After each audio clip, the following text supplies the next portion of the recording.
4e temps pour De Dijker, Tanel Leoc 6e, Julien Bill 7, 8e place pour Cédric Melotte, Pascal Leray 15e, parce qu'on sait qu'il est pas très à l'aise au chrono. La semaine dernière il était pareil au-delà de la 15e place, il est rentré 2 fois dans les 10. Et puis ce matin au warm-up il a réagi, Pascal Leray qui sera donc le seul tricolore engagé aujourd'hui en MX1. 8e temps ce matin pour Pascal. C'est à nouveau Everts qui était le plus rapide devant Julien Bill qui évolue presque à domicile puisqu'il est certes suisse mais pilote pour le team Yamaha Dixon, le promoteur de ce Grand Prix. Donc Bill ce matin rapide et De Dijker également 3e devant Leoc et Coppins qui a confirmé avec le 5e chrono à nouveau. Et voilà Stéphane Everts, regardez le carton plein, 342 points pour l'ogre Stéphane. Quand on pense que c'est un futur retraité, c'est presque du gâchis, mais ça fait si longtemps qu'il est là et qu'il distribue tout son talent sur les pistes de motocross. Cette piste donc de 1610 mètres, si vous venez de nous rejoindre, était spécialement construite pour la circonstance et nous y reviendrons lors du motocross des nations. 89 points d'avance pour Stéphane Everts sur Kevin Straibos. Steve Ramon lui est 5e du championnat, mais regardez, 2e au Japon, 3e en Bulgarie, 3e en Italie. Il est toujours là, toujours devant. Pour moi c'est une interrogation Serge, ce Steve Ramon, parce qu'il a beaucoup de talent, il est très beau, très propre sur une moto, il lui manque quelque chose. Bah c'est vrai qu'il a été de très nombreuses années aux avant-postes en championnat du monde MX2.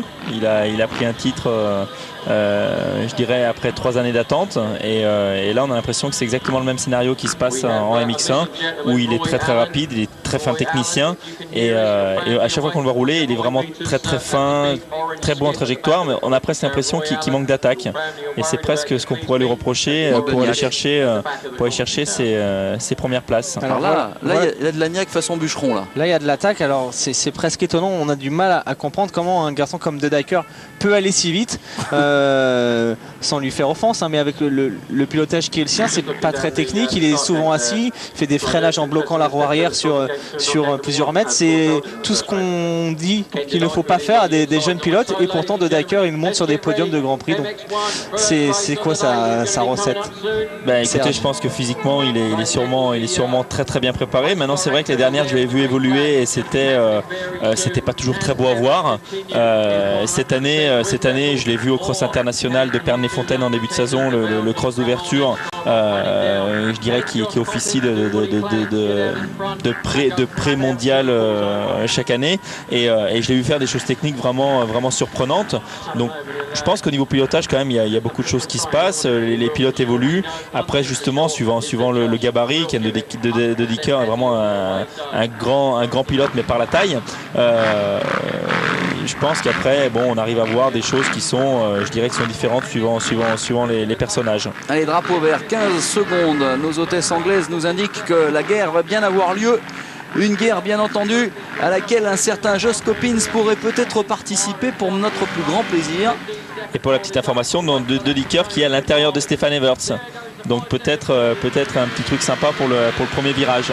Allez, c'est parti pour la première manche MX1. De Dijker, numéro 9 à l'intérieur, Stéphane Everts est là. Tout le monde est bien parti et a priori justement bon départ des pilotes Honda avec Pascal Leray qui a fait une super sortie de grille. Pascal il était pourtant seulement 15e sur la grille, il est bien parti lui aussi, il roule pour un team anglais. Il a envie de briller, il est quasiment... Il est 3e, et Coppins est là lui aussi, Josh Coppins. Et Coppins qui fait une magnifique envolée. Ça c'est le genre de circuit sur lequel Pascal Leray pourrait réussir une bonne performance avec un départ comme celui-ci. Complètement circuit rapide avec chute. Ouais, chute de Steve Ramon à pleine vitesse, impressionnant dans la descente. Il est tombé fort et puis au mauvais endroit sur le freinage. Steve Ramon, ça va pas être facile pour lui. Ouf. Alors on en parlait tout à l'heure, a priori pas de bobo, mais il a eu de la chance, personne ne l'a percuté derrière. Et ben croyez-moi il est solide parce qu'il vient de s'en mettre une belle là. Et devinez qui a déjà pris du coup les choses en main, c'est Stéphane Everts. Pascal Leray. Ouais, deuxième place pour Pascalito, il faut s'accrocher. L'an passé il était monté sur 2 podiums de manche, il en a les capacités et derrière c'est Josh Coppins. Ah ouais, c'est vrai que c'est le style de tracé qui doit convenir tout à fait à Pascalito. Allez, Pascal Leray, deuxième, troisième place pour Coppins, c'est Cédric Melotte qui revient, il vient de déborder Julien Bill, Tanel Leoc n'est pas loin. Et ça part très fort pour Stéphane Everts qui a déjà pris les choses en main. Et Trevor, le team manager de Pascal, qui doit être vraiment satisfait de ce début de manche. Et oui, et c'est vrai que c'est un team anglais. Le team Multitech Honda, oui. Ouais, et puis Pascal Leray, il est sous contrat chez vous, chez Schott, la marque française, un Français habillé avec des une tenue française, c'est toujours sympa. Et il est 7ème du classement provisoire. Il confirme sa très belle saison de l'an passé. Il faut pas oublier la faute de Melotte qui a sauté sur le bord de la piste. Ouais, c'était chaud là. Hein. Melotte qui est toujours assez bien en début de manche et puis qui s'effondre sur les fins de Grand Prix. Et Josh Coppins tout de suite dans le rythme.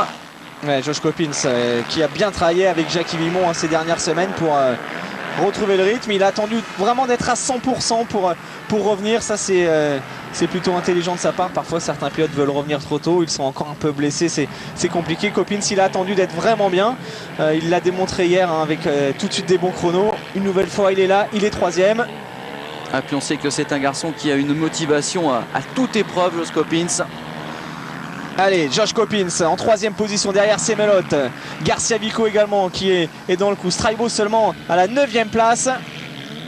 Le team Honda Caz qui est à nouveau reconstitué à 100%. Hein. C'est vrai que c'était un petit peu difficile pour eux en début de saison. Et il est vrai que Ken Dedeker a bien tenu. On a eu la surprise Mackenzie tout à l'heure qui avait été plutôt transparent hier lors des qualifs et des chronos. Si on avait la surprise Pascal Leray dans cette première manche MX1, ce serait sympa. Pascalito qui est pas très loin. Stéphane Evert qui lâche rien. Il lâche rien. Qui est toujours dans les roues de Stéphane à quelques mètres et surtout on a l'impression qu'il y a déjà un trou derrière. Un trou derrière, donc ce qui pourrait permettre justement à Pascal de se concentrer à fond sur ses trajectoires. Et ouais, voilà. on voit Ramon qui perd l'avant. Ramon qui était en tête. Réception un peu sur l'angle. Sur l'angle en plus, une portion qui a l'air vraiment sèche. Et la roue avant a décroché progressivement, suivi de la roue arrière et c'était la chute. Quand on en prend une comme ça en début de manche, même physiquement, ça doit être très très dur quand même. Pas de chance pour Ramon, en plus il était en tête. Allez, Leray. 2ème derrière Stéphane Everts. La pression est mise par Joshua Coppins. En 3ème position. Il a les moyens, de résister à Josh Coppins. Ah, ce serait bien d'aller chercher un podium de manche pour Pascal Leray. Et Stéphane Everts qui domine. Stéphane Everts, jusqu'à présent, les dernières années, hormis l'épreuve de Matcham Spark où il s'était promené l'an passé dans le sable, sur l'île de White, il n'a jamais été vraiment très à l'aise avec sur un circuit avec pas mal de sauts, une section de whoops. Aujourd'hui, il est mieux. Stéphane Everts, il a dominé les essais, dominé les chronos. Et Pascalito, toujours en seconde position, mais Serge Coppins, il lâche rien non plus derrière, il est pas très loin. Melotte non plus, Garcia Vico, Julien Bill, ça risque d'être ouvert derrière Stéphane Everts aujourd'hui, car on l'a dit, c'est rapide, tout le monde arrive à obtenir des chronos intéressants. Et c'est peut-être ce qui nous permettrait d'avoir vraiment des manches super intéressantes en MX1. Puisque généralement on a malheureusement l'habitude de voir un Evers qui gagne, un Strybos qui suit, un Lehoc, un De Dicker. Là ça va nous permettre sûrement d'avoir avec cette piste très très large des bonnes bastons tout au long de la manche. Là c'est sympa en tous les cas pour le moment. Strybos est en 9ème position justement.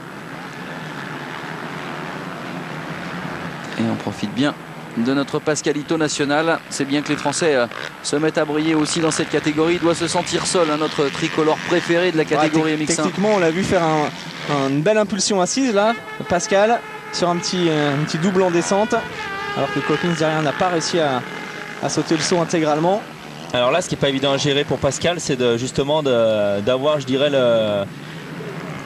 l'attitude pour gérer la manche, à savoir que quand on part bien comme ça en Grand Prix, souvent on est un petit peu crispé parce qu'on est devant et parce que derrière il y a du monde, donc je dirais on se déconcentre un petit peu dans le sens où on pense plus aux pilotes qui sont derrière que à ce qu'on a à faire sur la piste, et c'est généralement comme ça qu'arrive le mal de bras. Et là on voit que la piste depuis la première manche MX2, la piste a évolué. Là sur ce freinage on voit déjà des bons trous, et justement on voit les pilotes qui trajectent différemment. Il y en a qui arrivent sur l'intérieur pour justement pas les subir, il y en a qui se décalent vers l'extérieur et qui ouvrent un petit peu la piste pour ouvrir le virage et pour pouvoir, je dirais, rouler un petit peu plus vite. Et par rapport à ça, parce que on travaille plus sur la piste, les bras arrivent je dirais, à souffrir un petit peu plus. Les 4 premiers sont en 2.03, c'est des chronos, ça roule. Ça roule vite, c'est des chronos similaires. Donc Leray et Coppins et Melotte qui sont exactement dans les mêmes temps que le leader Stéphane Everts. En revanche, derrière, ça commence à creuser. Vraiment, les écarts sont déjà très importants. On a l'impression d'avoir un petit peu le même scénario que tout à l'heure sur la manche précédente des MX2, où on avait 4 pilotes qui étaient en baston. Bon là avec un petit peu plus d'écart. Et après malheureusement on risque de voir justement les pilotes les mieux préparés qui vont tenir aux avant-postes et ceux qui petit à petit vont relâcher. Là où je suis stupéfait moi c'est que les 4,50 sont aussi rapides ici que les 2,5. En termes de chrono c'est identique. L'avantage d'un 2,5 4 temps, c'est que c'est plus léger. Certes, c'est moins rapide, mais c'est plus léger. Donc les pilotes arrivent à rentrer beaucoup plus fort dans les virages, à réaccélérer beaucoup plus tôt et à ressortir beaucoup plus fort. Après, ils perdent un petit peu en vitesse de pointe dans les lignes droites, mais les motos sont beaucoup plus maniables. Donc ils arrivent à compenser, je dirais, ce manque de puissance sur le reste du circuit. Maintenant, à 4,50, pour ceux qui ont l'habitude de rouler avec, c'est des motos, c'est énorme. Moi, je compare ça à une moto de vitesse. Quand on accélère, il faut avoir les doigts qui sont accrochés au guidon. Parce que quand on attaque à rouler avec la moto, c'est go gadget au bras. Les bras s'allongent de 20 cm, les ampoules apparaissent, je pense, dans les premiers tours de roue. C'est ça le problème. C'est ça. Et donc sur une gestion de manche, c'est complètement différent. C'est pour ça qu'on voit les pilotes beaucoup plus fluides, avec moins d'attaque. Bon, on a quelques cas exceptionnels, comme un De Dicker ou comme un Léo qui on a l'impression de les voir sur un 2,5 4 temps, mais tous les autres sont très fluides et essayent de gérer au maximum, je dirais, l'accélération pour tenir la manche. Allez, Coppins qui attaque très fort en ce moment derrière Pascal Leray. Josh Coppins de retour à la maison en Angleterre.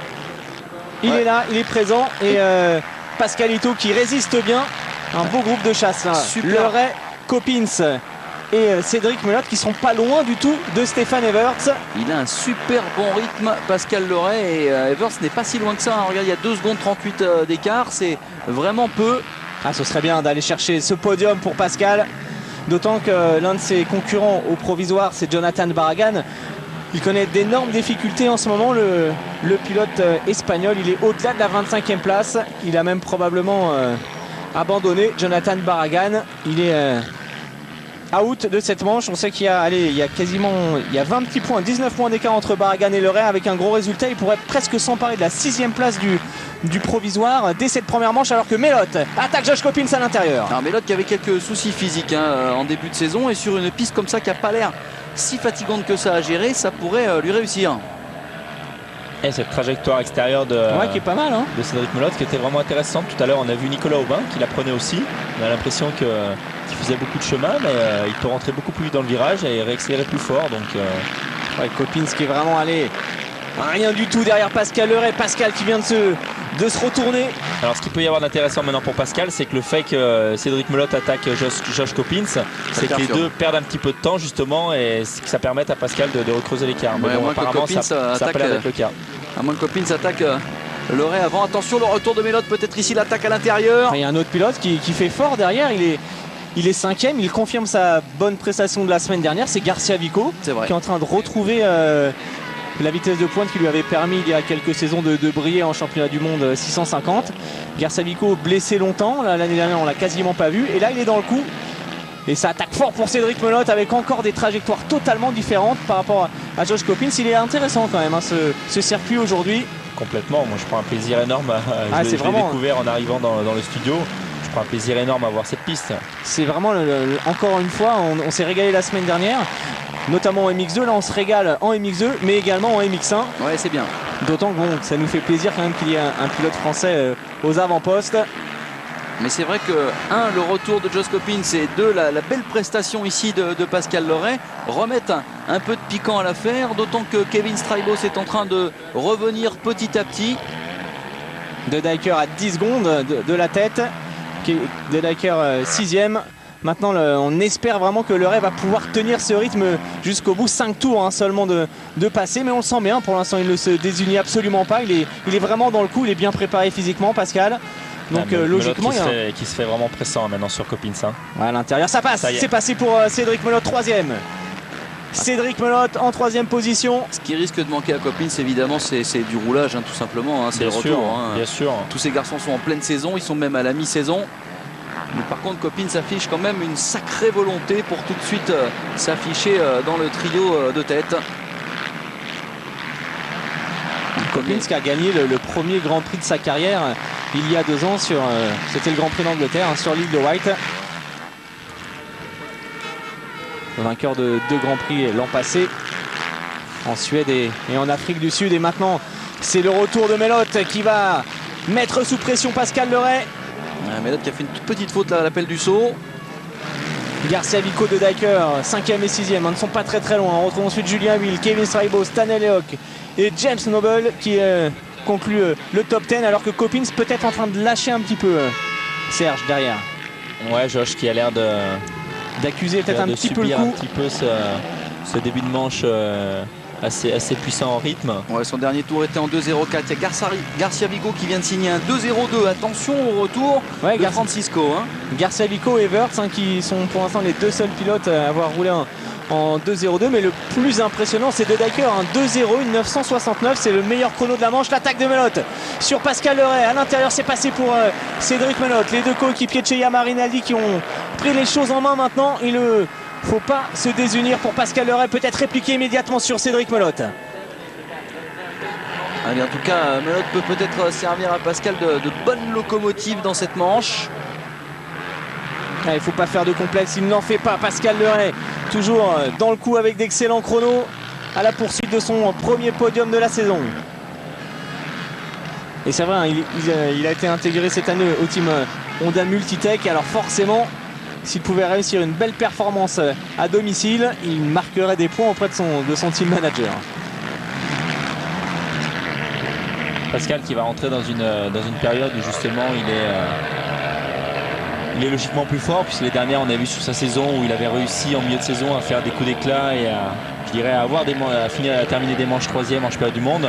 Là depuis peu il a récupéré la tête du championnat France Élite. Donc je pense que tout ça mentalement ce sont des plus qui peuvent lui permettre de rebasculer sur cet état de supériorité, de domination. Ouais, il est 7e du provisoire, il a pourtant loupé un Grand Prix, donc il est bien, même si Coppins est revenu. Dans sa roue, Ouais, Josh Coppins est revenu. Ouais, puis Josh Coppins, on le sait, c'est une teigne sur un Grand Prix. Même s'il souffre, il est capable de serrer les dents pour aller chasser peut-être ce garçon-là. La plaque 72 qui depuis le début de la saison n'a évidemment pas changé ni de couleur ni de place au classement provisoire. Allez, 5 secondes 784 d'avance pour Everts. Au bout de 6 tours. Sur Cédric Melotte. Ça a l'air tellement évident le motocross quand on regarde Stéphane Everts. Ça a l'air d'un sport facile. Et pourtant. Et c'est d'autant plus énervant lorsqu'on est pilote, puisque moi j'ai eu l'occasion pendant plusieurs années sur les épreuves de mondial de le regarder rouler. Et ça reste un mystère. Si on le regarde rouler, à chaque fois on a l'impression que le moteur on l'entend pas dans les tours, on le voit debout. Et on se dit c'est pas possible. Et derrière tout le monde est à l'attaque, les pilotes. Et non, il est toujours là, il fait pas de bruit. Enfin il fait pas de bruit. Il n'est pas impressionnant. C'est un peu ce qu'on disait de Stéphane Peter-Hansel dans une spéciale d'enduro. On ne comprend pas sur les chronos. C'est vrai. Ça a l'air doux, ça a l'air coupe, ça a l'air coulé. Et puis, mince, ça fait 2 secondes plus vite autour. Alors ça doit être quand même assez déstabilisant. On parlait de Barragan tout à l'heure. Il était au-delà de la 25e place. Finalement, il n'a pas abandonné. Jonathan Barragan, il est en train de revenir. Il est 17e maintenant. Le pilote KTM, le seul pilote KTM officiel. Everts, Melotte, Leray à 8 secondes. Il a tout de suite été décroché par Cédric Melotte. Coppins est dans sa roue et De Dyker, Garcia Vico. De Dyker qui a pris le meilleur sur Garcia Vico pour la 5e place. Tribos qui revient lui aussi. Il va falloir quand même être consistant pour Pascal Leray pour espérer terminer sur le podium de cette manche, car derrière il y a quelques clients qui commencent à tomber les chronos, à commencer par Ken De Dyker, l'homme le plus rapide. Il y a quand même quelques petits détails techniques, Serge, quand on observe bien Stéphane sur des tout petits coups de gaz, des toutes petites relances, des positions qui arrivent. Faut regarder les petits coups d'épaule comme ça en relance dans les sauts. Complètement, et on voit que vraiment chaque virage est réfléchi, chaque trajectoire est pensée. À chaque fois, comme vous le disiez, il y a des petits coups d'embrayage, le fait de cabrer certains trous, le fait de rester debout dans des entrées de virage qui sont délicates. Là on le voit vraiment ouvrir le virage justement pour pouvoir se positionner et réaccélérer plus tôt sur la sortie du virage d'après. Il y a le circuit qui commence vraiment à se dégrader. Il y a des freinages qui sont bien troués maintenant. Les deuxièmes manches qui sont forcément difficiles physiquement, comme d'habitude. Oui, tout à l'heure, quand il y aura eu 3 grands prix de passé sur ce circuit pour le MX1. c'est encore beaucoup plus dur. Alors est-ce que justement au niveau des suspensions d'une manche à l'autre comme ça, on est obligé de changer les settings ou on laisse comme ça? Non, ça arrive justement qu'on règle pas les settings mais plus au niveau des vis de réglage des suspensions, qu'on arrive à assouplir un petit peu ou à durcir suivant les circuits. L'évolution de ceci. Là, le fait qu'il y ait plus de trous, il faudrait quand même des suspensions un peu plus souples pour qu'elles travaillent un peu plus sur leur longueur et qu'elles encaissent plus facilement les enchaînements de trous. Alors on découvre ce circuit aujourd'hui, Serge. Je pense que ça devrait faire un beau motocross des nations hein, sur un circuit large comme ça, assez rapide. On devrait assister à de belles bagarres et on s'était vraiment régalé l'an passé avec le motocross des nations du côté d'Ernée. Ça restera sûrement comme l'un des grands moments du cross mondial, un public de fou, la chaleur, les Américains, le Team France. On devrait assister à quelque chose de pas mal du tout, je pense, en Angleterre au mois de septembre. Complètement. Allez, 17 minutes encore, 17 minutes plus de tours. Cédric Melotte qui a lâché le duo Coppins-Leray. Coppins a priori qui a pris le meilleur sur Pascal Leray, qui a même rétrogradé à la 5e place puisque De Dijker a également doublé Pascalito. Allez, il faut quand même tenir. Il a beaucoup donné dans les premiers tours, Pascal Leray, pour suivre le rythme d'Evers notamment. Il ne faudrait pas non plus totalement se désunir car derrière ça revient. Vico, Straibo, Staniauk, Julien Bill, ils sont tous roue dans roue. C'est vrai que c'est parti très très fort tout à l'heure. Pascal Leray 147 avec Coppins. Voilà Josh Coppins, a priori qui a redoublé Cédric Melotte. Non, j'ai pas vu passer. Ah si, le voilà, Cédric Melotte qui est toujours second. 3e place pour Coppins, la 4e pour De Dijker et Pascal Leray 5e. De Dijker qui va très certainement être très pressé de se débarrasser de Pascal Leray. De Dijker qui est 4e du provisoire. Il a 14 points de retard seulement sur Tanel Leok et la 3e place. C'est un garçon qui peut envisager de terminer sur le podium final de ce mondial MX1. Straibo, Leok, De Dijker. Ramon est en train de perdre un peu de gros aujourd'hui, mais tous ces garçons ne devraient pas être loin quand même du podium final. Ouais, Leok il est 8e pour l'instant de cette manche. Barragan continue sa remontée. Il occupe la 16e place en ce moment, Jonathan Barragan. Le voilà, Ken De Dijker, on en parlait tout à l'heure, on parlait de son style de pilotage particulier, de ses freinages assis où il a tendance à bloquer la roue arrière, mais ça reste efficace. Alors que nous sommes maintenant avec Josh Coppins, toujours 3e, c'est son grand retour à la compétition aujourd'hui à Josh Coppins, opéré d'une épaule. De Dijker qui revient sur Coppins, Serge. Complètement, ouais. De Dijker en plus qui a enchaîné plusieurs GP à des positions de 3e, donc encore une fois je dirais en position de force. Josh logiquement devrait être sur une phase où il doit gérer son retour. L'objectif, je dirais, c'est pas de tout casser sur cette manche, mais c'est de gérer une reprise et surtout de ne pas dépasser la limite de la fatigue pour ne pas se reblesser. Ouais, mais peut-être prêter main forte à Ken De Dijker parce qu'il est quand même 4e du provisoire. Dans une logique de team, c'est quand même important. Oui, non, c'est vrai qu'on a vu des années avec des stratégies type F1. Là c'est, je dirais, à ce moment-là de la saison, ça reste encore, je dirais, chaque pilote joue ses cartes et après peut-être qu'il y aura des stratégies de team, mais je pense pas qu'on le voie pour l'instant. Nous sommes d'ailleurs à la mi-saison, on va basculer dans la deuxième partie on a même basculé dans la deuxième partie de saison. Le prochain rendez-vous, c'est au mois de juillet, le 2 juillet avec la Suède ou Devala. Un mois de juillet avec trois grands prix au programme, la Suède, l'Afrique du Sud et Loket, la République tchèque. 3 grands prix qui vont quasiment se suivre. Et ça fait des saisons quand même assez longues hein, pour tous ces pilotes. Une quinzaine de grands prix, plus les championnats nationaux. Ça fait des bonnes saisons. Allez, le numéro 13, Gordon Crockard, qui progresse un peu depuis quelques temps. Crockard qui est pas loin du top 10. Et Steve Ramon qui, de son côté, est reparti après sa chute du premier tour. Ça reste une de mes grandes déceptions, moi, Gordon Crockard, qui était un type flamboyant en 2,5 de temps, capable de faire des remontées hallucinantes, puis d'un coup. Il a eu beaucoup de blessures, hein, c'est surtout ça. Il a enchaîné plusieurs blessures et blessure sur blessure sur blessure. Il n'a jamais retrouvé son niveau. Et Cédric Melotte, toujours second.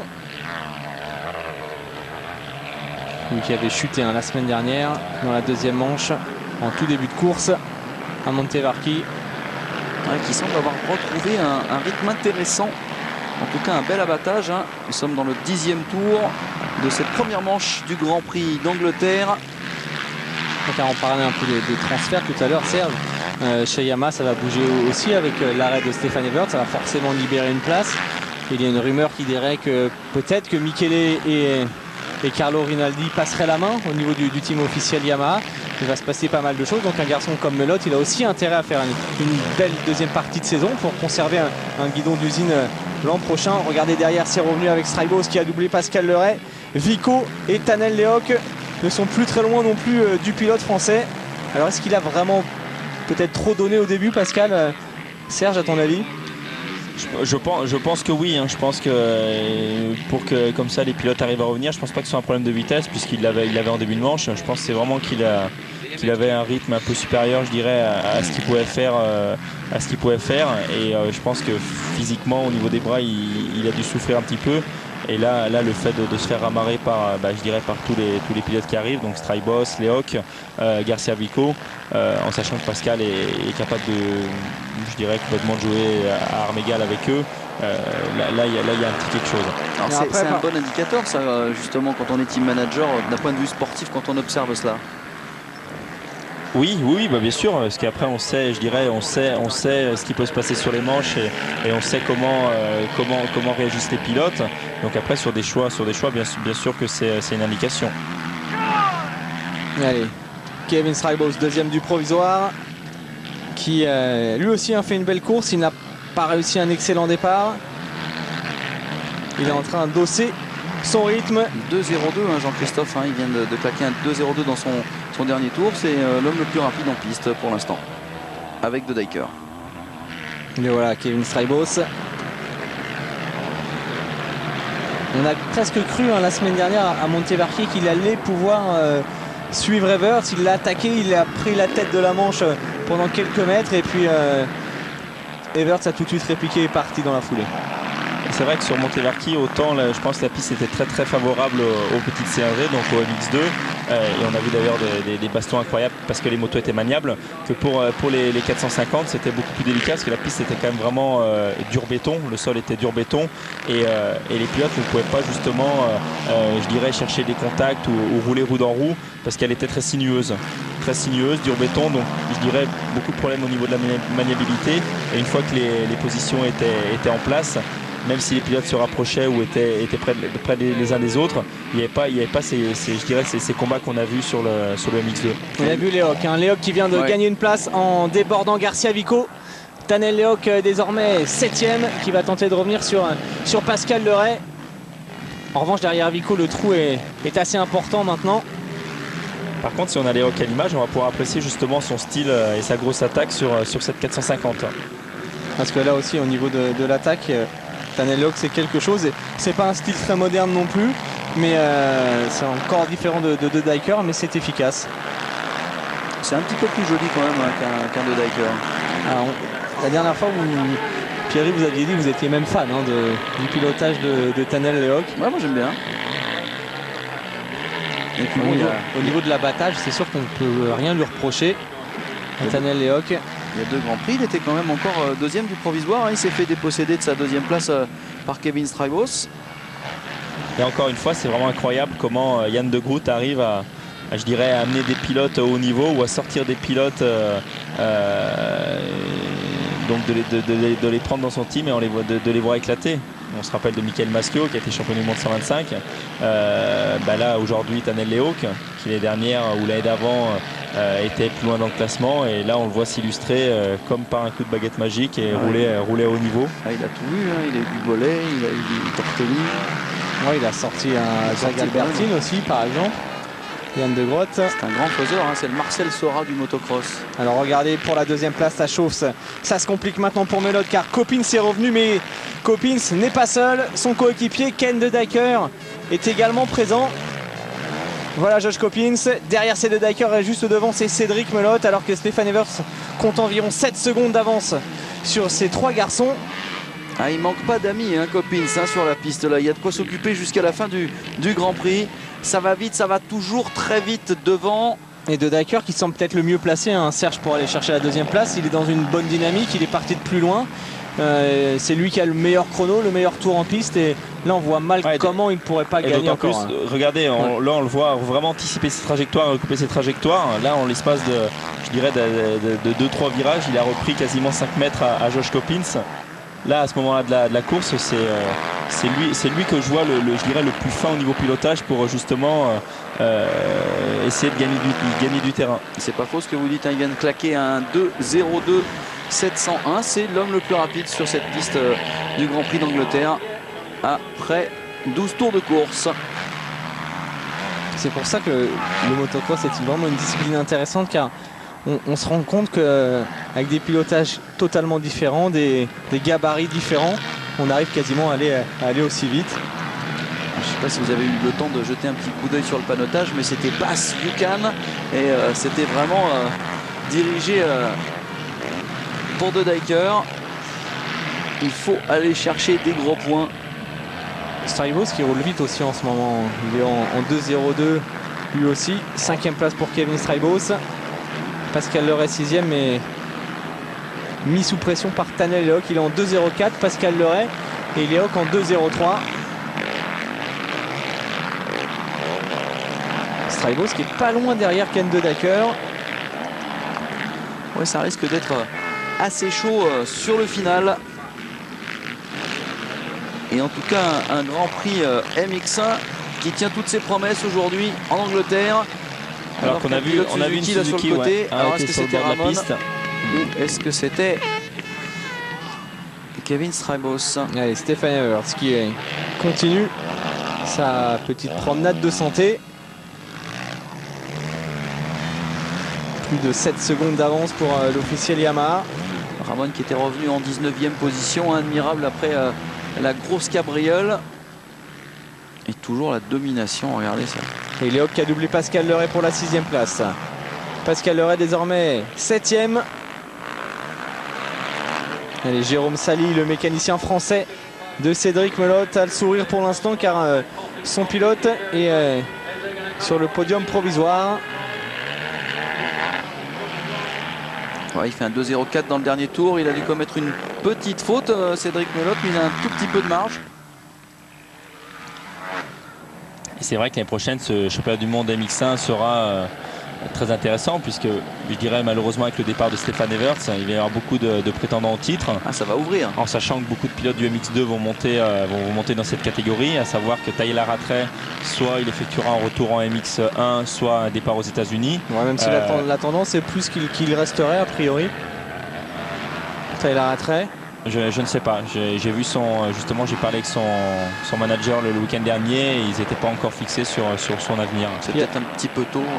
Bien sûr, je pense que d'ici la fin du mois de juillet on en saura beaucoup plus sur justement l'avancement des transferts et les possibilités de cylindrer des pilotes. En revanche, ce qui est à peu près sûr, hein, c'est la montée d'Antonio Cairoli qui lui veut rouler en MX1 l'année prochaine et qui pourrait être le successeur de Stefan Everts chez Yamaha. Alors que Coppins attaque Cédric Melotte pour la 2e place. Quel retour de Josh Coppins. Moi je le sentais bien Coppins parce qu'on sait que Melotte a quand même encore quelques petits problèmes physiques et que sur les fins de manche il a du mal. C'est pour ça qu'il a essayé de rouler d'ailleurs très vite et de s'échapper de l'emprise d'un Coppins qui lui n'a rien à perdre dans ce championnat. Tout à gagner, faire briller les couleurs de son employeur et reprendre confiance. Et regardez, de la confiance il en a. À l'intérieur ici ça va passer. Ouais, c'est vraiment un retour très concluant pour l'instant de la part de Joshua Coppins. De Dyker est toujours derrière mais plus en position d'attaque maintenant. Et Strybos occupe la 5e place à quelques petits mètres derrière. Barragan, on en parlait tout à l'heure. Il est désormais 13e, Jonathan Barragan, lui aussi auteur d'une très belle remontée. Allez, Coppins qui cherche la faille dans le jeu de Cédric Melotte et qui risque de la trouver ici peut-être. Ouais, c'est passé pour Joshua Coppins qui reprend la 2e place. Alors, Rattray est revenu l'année dernière, il me semble, au Grand Prix d'Angleterre à l'île de Wight. Et pour son retour, il avait tout simplement gagné le Grand Prix. Alors Coppins n'en est pas encore là, mais c'est un retour quand même impressionnant. Allez, John, push.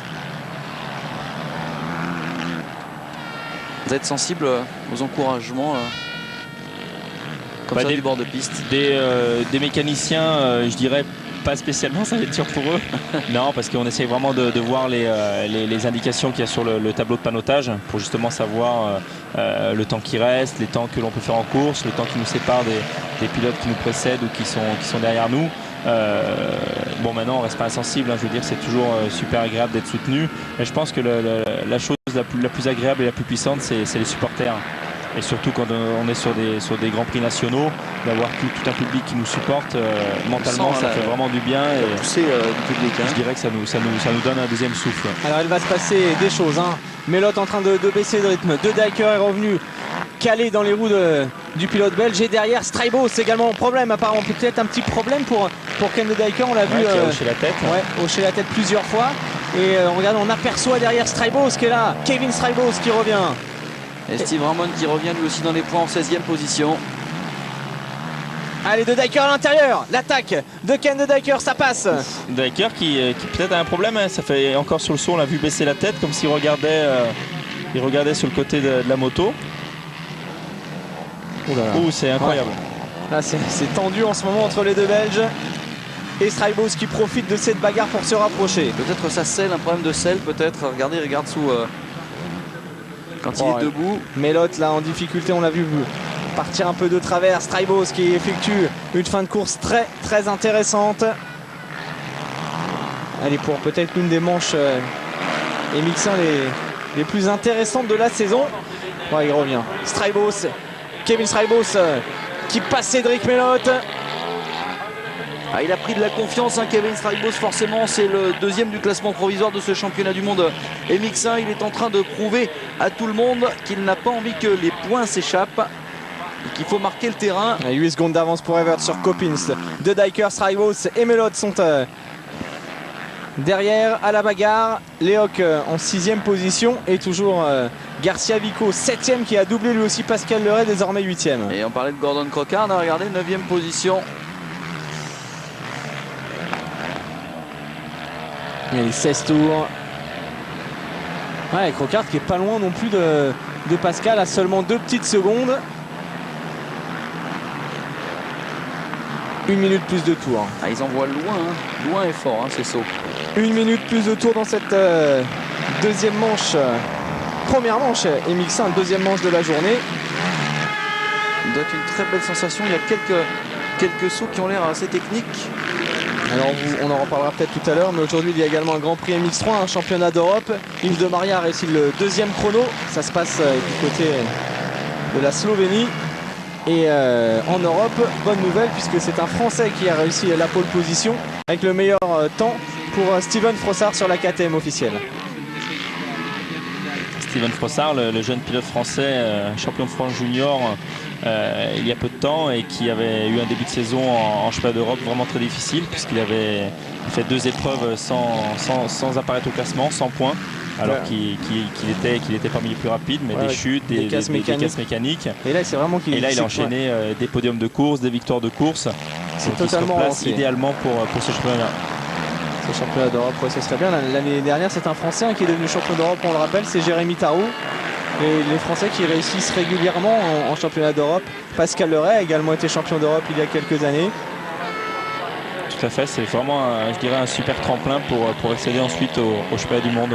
Alors on a vu chez Suzuki qu'on préparait des informations à l'attention de Kevin Strijbos. Il va falloir surveiller le coin bien sûr des panneauteurs. Regardez Strijbos qui est lancé.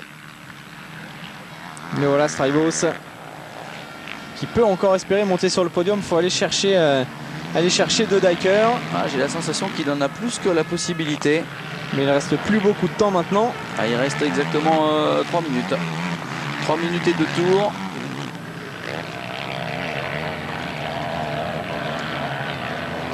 Et regardez Strijbos qui est vraiment en pleine pointe de vitesse ici. Et là on ne se rend pas compte de tout ce qui se passe à l'extérieur de la piste. Le week-end dernier à Montevarchi, il y avait tous les personnes du team Suzuki, donc les mécaniciens qui étaient dans les stands pendant les manches. Et moi j'ai vu Eric Guébours se déplacer avec un casque et un micro pour justement communiquer des trajectoires ou communiquer je dirais des choses qui pouvaient se passer sur d'autres parties du circuit aux mécaniciens et pour qu'ensuite ils puissent le marquer aux pilotes. Donc on n'a pas le droit d'être en direct avec les pilotes. Non, les pilotes n'ont pas d'avoir ni de casque ni d'écouteurs pour avoir des informations de l'extérieur. Par contre, après avoir recueilli les informations sur le panotage, il n'y a pas de souci. Allez, Everts, on l'avait presque oublié, Stéphane Everts, il est en tête de cette première manche. Il file tout droit vers un nouveau succès. On l'avait oublié, puis lui, il a surtout oublié tout le monde derrière. Regardez ce style magnifique. Peut-être une 12e victoire de manche consécutive. En tout cas, c'est au programme, c'est évident. Everts qui accumule les points à ce rythme-là.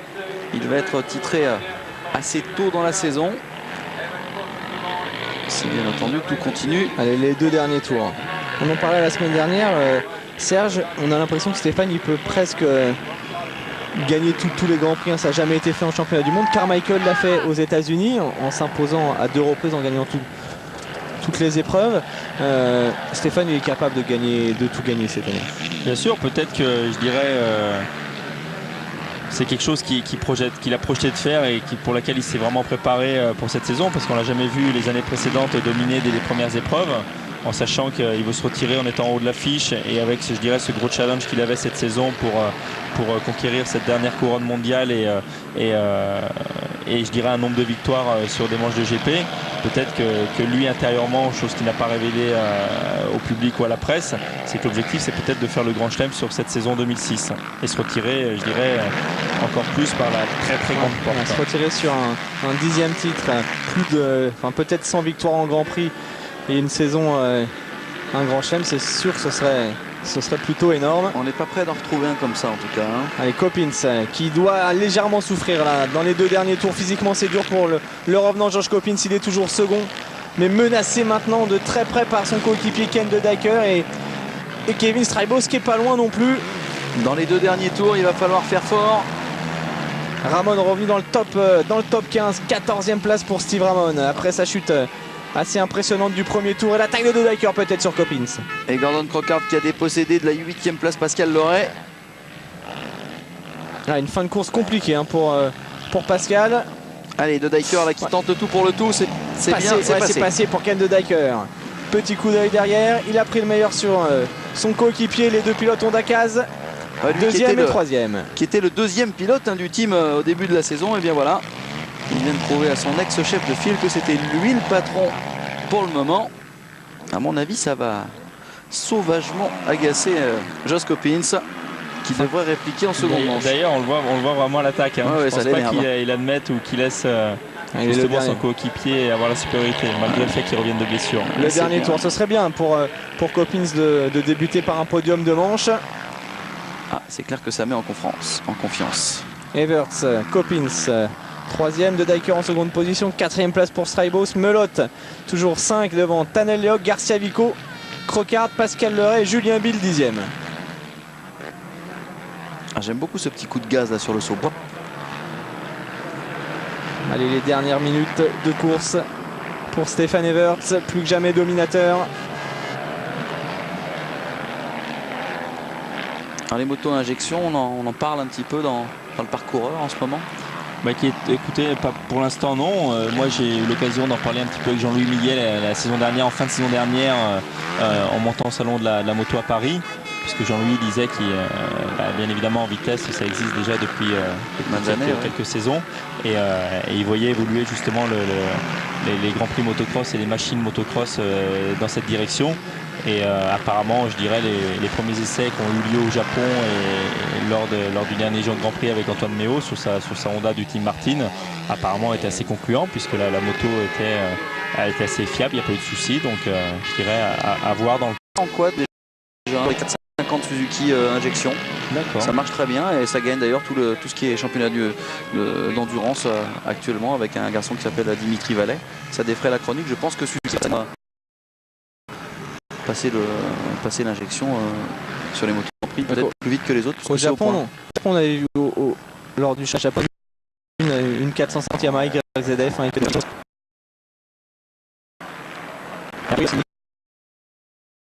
qui de 450 de série modèle 2007. Et voilà la victoire. Bien sûr, une nouvelle victoire donc ici de Le Mans Bleu. Allez, Stefan Everts vainqueur. Derrière, normalement, on va retrouver De Dyker, Coppins, qui, on espère pour lui, a sans doute résisté jusqu'au bout au retour de Stribo. C'est très très belle manche de Ken De Dyker, moyennement parti, qui revient chercher son meilleur résultat depuis le début de la saison. Il avait déjà réussi des troisièmes places, mais second, c'est vraiment son meilleur résultat. C'est important ce qui vient de se passer hein, sportivement pour De Dyker face au retour de Josh Coppins dans le team, hein, parce qu'il a vraiment affirmé jusqu'à la fin sa progression technique et sportive. Allez, Claudio Federici qui en termine. Ah, il a du mal, hein, Claudio Federici cette année. Il a un tout petit peu brillé quelques tours à Montevecchiari la semaine dernière. Le Ray donc en 9e position. Et Crockard qui terminera 7e. Oui, il nous fait mentir, hein, Gordon Crockard. Hein. Il s'est un poil réveillé à domicile. C'est son plus beau résultat depuis de la saison, depuis un bon moment. Mais Pascal, c'est un peu décevant quand même. On pensait qu'il allait pouvoir tenir plus longtemps que ça. Il l'a démontré, il avait largement la bonne vitesse de pointe, mais il a perdu sûrement un peu de souffle. Hein. D'autant plus qu'il avait quand même vraiment bénéficié d'un super bon départ et était vraiment dans le bon wagon pour faire sa place. C'est un peu la même course que Nicolas Aubin. Ouais, c'est un peu séché, hein. Je pense à la mi-course, là, il a dû être ouf. Et on va le retrouver tout à l'heure, Pascal Le Ray. Mais bon, il est encore là, il est encore dans les 10. C'est l'un des plus réguliers, il marque des points à chaque fois. Et avec des bons résultats comme ça, il devrait encore terminer dans le top 10 de ce championnat du monde. Son objectif, hein, c'était de confirmer sa belle saison de l'an passé. C'est bien parti. Malgré l'archi-domination, on va dire, de Stefan Everts, on oublie un peu que derrière, le niveau est quand même en train de devenir plus compact. Hein. On a des hommes qui sont vraiment très rapides. Et c'est vrai que la saison prochaine devrait être très intéressante et très ouverte dans cette catégorie MX1. On attend peut-être la réaction maintenant de Stéphane qui ne devrait plus tarder à arriver. Et Stéphane qui a prévu une top méga fête à la fin des Grands Prix pour fêter tout ça. On ira peut-être faire un petit tour, Jean-Christophe, aux adieux de Stefan Everts. Ça peut être rigolo. On sait que le garçon est assez festif. Le musicien, il n'est pas un peu batteur, je crois. Ouais. Ouais, Stéphane, il aime bien pas mal de choses. Il aime bien faire la fête. Et il aime bien gagner des manches. Il y a ça. Et ça, cette saison, on ne peut pas lui enlever. Là, ce qui est impressionnant, c'est sa décontraction aussi. Hein. On le voit sur la grille de départ, il est tout sourire, il est vraiment détendu. Allez, on revoit tout ça en image. Avec un all shot magistral. Et on voit Pascal Le Ray quand même qui s'est extrait vraiment bien de la grille. Hein. Il était milieu de grille. Et puis la chute vraiment à pleine vitesse. Hein. Chute impressionnante de Steve Ramon. Perte d'adhérence dans la petite descente. Il repart assez loin devant. C'est Stefan Everts qui mène la danse avec derrière un excellent Pascal Le Ray. Coppins sur ses talons, Cédric Melotte. Et puis l'attaque de Melotte sur Joshua Coppins. Ouais, Melotte qui va vraiment dans cette première partie de manche faire du très très joli travail. Venir déposséder Pascal Le Ray de la 3e place. Et Pascal qui va commencer petit à petit à rétrograder alors que devant c'est la balade des gens heureux pour Stefan Everts. Melotte Coppins, on continue de se doubler, de se redoubler. Et puis belle fin de course de Dyker qui va revenir, qui va doubler Coppins pour la 2e place. Stefan Everts qui s'impose finalement devant Ken De Dyker et Joshua Coppins. Alors pour info, Steve Ramon sera revenu quand même en 14e position, ce qui après sa chute du départ est une belle performance. Un retour de Barragan aussi, 12e. Stéphane, vous êtes parti plutôt moyennement, mais vous en êtes bien sorti dans les premiers virages. Oui, effectivement, pour une fois, j'ai pas pris un super départ. And I was so bad, but in the first 3-4 corners I could pass so many riders. Et puis dans les 3-4 premiers virages, j'ai réussi à doubler pas mal de pilotes. Je me suis rapidement retrouvé en tête. I don't know what happened, but Anyway, after that, I control the Je sais pas trop ce qui s'est race. passé. Et puis après ça, bah, j'ai essayé de contrôler. 7 seconds and, J'avais environ 7 secondes d'avance. it was important to make no mistakes. C'était important Here ici and de ne there, pas the commettre track is d'erreurs. some very slippery Il spots y a and, quelques portions vraiment have to très be glissantes. extreme carefully there. Donc il faut être très prudent. Voilà donc Stefan Everts qui enchaîne encore une fois avec une nouvelle victoire de manche. Un départ moyen, il s'en est bien sorti immédiatement. Et au final il gagne avec 4 secondes d'avance sur De Dyker après avoir bien sûr relâché son effort dans le dernier tour. On a profité au ralenti pour voir les petites excroissances qu'il y a sur les pots d'échappement des 4 temps. Aujourd'hui, ça sert à quoi, Serge? On va écouter peut-être avant le deuxième de la manche. On retrouve Stéphane. Qui nous présente sa course de charité du 9 septembre. Oui, donc ces petites irrégularités sur les pots d'échappement en fait, permettent d'avoir des comportements différents de la moto et justement de plus cibler sur des motos plus puissantes ou avec plus de coffres. D'accord. Ouais, c'est un peu ce qu'on faisait quand on variait sur les 2 temps sur la longueur en fait à l'époque. Tout à fait, la longueur et le diamètre. Absolument. Allez, on va retrouver le second. Ken De Dyker probablement. Ken, you won the challenge inside your own team. Alors Ken, vous avez gagné le challenge à l'intérieur de votre team. Ouais, c'était une course très très dure. Il y a eu de grosses bagarres tout au long de la manche. Coppins, c'est certes mon coéquipier, mais c'est la course avant tout. De Dyker, donc deuxième de cette première manche chez Mixtin. Sans concession, hein, Ken De Dyker.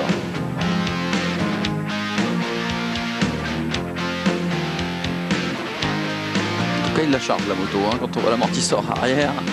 C'est un beau bébé, Ken De Dyker.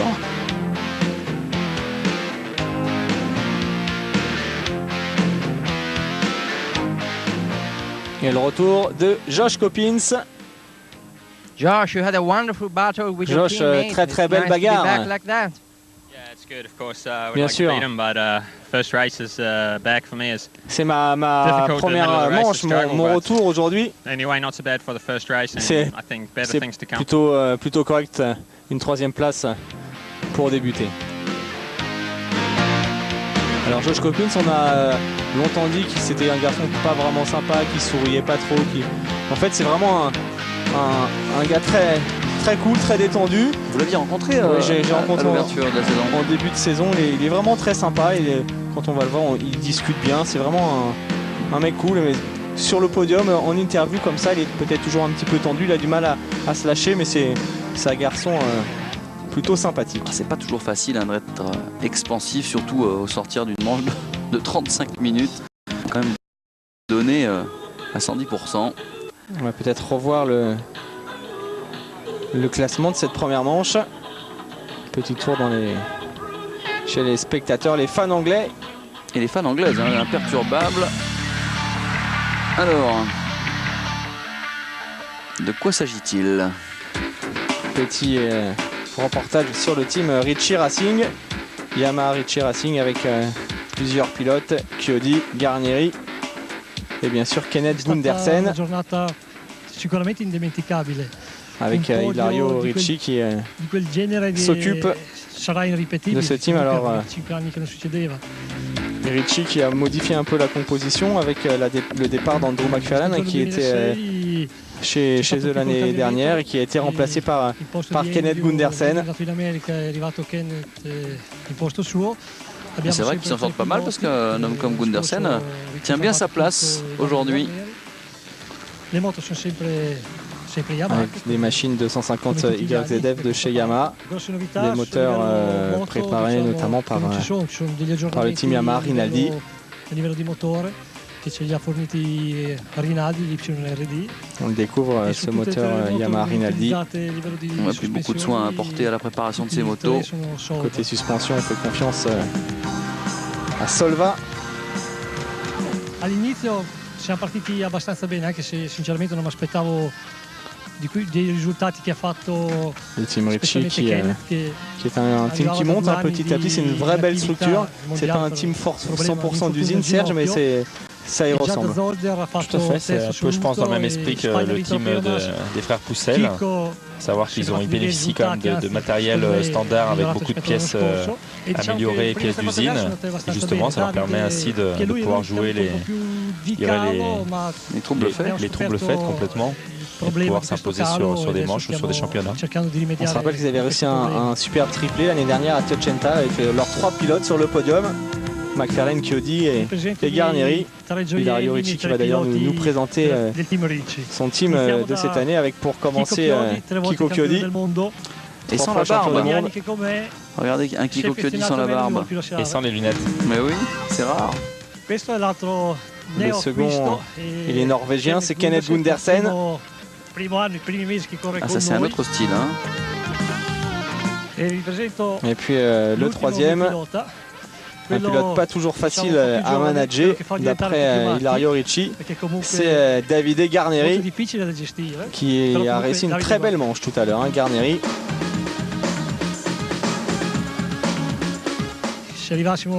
Con uno o due piloti nei primi 5 sarebbe ancora una bella soddisfazione. L'objectif du team Ricci, c'est d'avoir les 2 de ses pilotes dans le top 5 à la fin.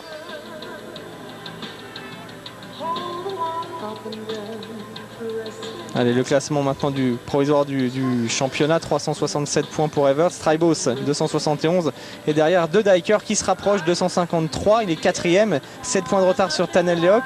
Steve Ramon après sa chute est décroché maintenant dans la lutte pour le podium final. Garcia Vico qui rentre dans le top 10. Vous l'avez sans doute aperçu, un Pascal Leray toujours 7e. Ouais, il tient son rang Pascal, il faudrait quelques jolis coups d'éclat pour revenir au devant de la scène. Il avait une possibilité quand même hein, tout à l'heure de faire son trou. Pascal qui va nous réserver une deuxième manche exceptionnelle.